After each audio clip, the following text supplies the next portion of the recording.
ingin bertanya Pak, kemarin kan dalam Resource Center dari Johns Hopkins University di Amerika Serikat, Indonesia masuk dalam kategori salah satu negara yang penanganan COVID-nya dinilai cukup baik karena dapat menurunkan kasus penularan lebih dari 50% dalam 2 pekan. Nah, apakah ini artinya Indonesia sudah siap Pak menuju ke fase endemi COVID? Apa yang harus dilakukan pemerintah untuk menuju kondisi tersebut? Kemudian Pak, yang kedua terkait adanya prediksi potensi puncak gelombang ketiga COVID-19 di Indonesia, ditambah pula juga sudah mulai ada kenaikan perjalanan masyarakat Indonesia baik internasional maupun domestik. Bagaimana upaya pemerintah dan kita semua untuk mengantisipasi potensi puncak gelombang COVID ketiga itu Pak? Terima kasih Pak. Oke, langsung aja Pak Wapres. Ya, alhamdulillah bahwa penanganan COVID di Indonesia sudah cukup menggembirakan dan bahkan juga memperoleh pengakuan dari dunia internasional.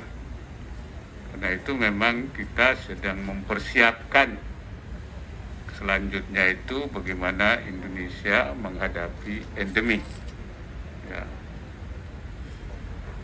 Karena kita prediksi bahwa COVID ini mungkin belum tahu sampai kapan, tapi kita sudah harus siap menghadapinya.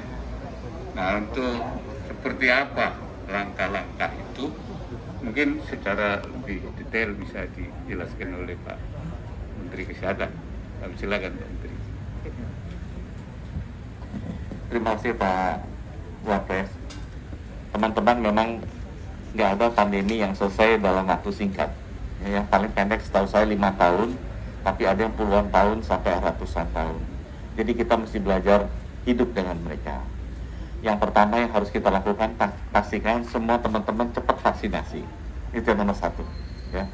Kalau bisa cepat dapat vaksinasi 2 dosis. Yang mesti dilakukan bersama dengan vaksinasi, karena kita lihat negara kayak Israel, Amerika, vaksinasi tinggi tetap naik lagi karena mereka mengabaikan protokol kesehatan. Jadi teman-teman, selain vaksinasi, jangan euforia, tetap waspada, arahan Pak Wapres, terus jalankan protokol kesehatan, pakai masker, jaga jarak. Ya, dan yang terakhir, memang pemerintah perlu memastikan bahwa fasilitas testing tracingnya baik dan harus dijalankan, dan kalau ada ledakan kecil, klaster, cepat kita rapikan di klaster itu saja, tidak usah nunggu sampai melebar seperti yang dulu kita alami sehingga terlalu besar dampaknya. 3 hal itu Bapak Ibu, cepat vaksinasi 2 kali, kemudian jaga protokol kesehatan, dan juga nanti pemerintah akan memperkuat fasilitas testing tracing 3T-nya. Insya Allah nanti kita bisa hidup normal dengan ada sedikit perubahan perilaku kita sehari-hari. Mungkin demikian Pak Wapres. Ya, saya kira itu ya. Jadi jangan caranya kita menangani secara terus-menerus, tetap menggunakan atau melaksanakan 3M. Ya. Masker, cuci tangan, menjaga jarak. Yang kedua, pemerintah terus melakukan testing, tracing, isolasi. Ya. Jadi testing, kemudian tracing, penelusuran. Kalau satu orang ada yang kena akan terus diburu, ya, sampai mungkin lebih dari 10 orang yang dicari itu.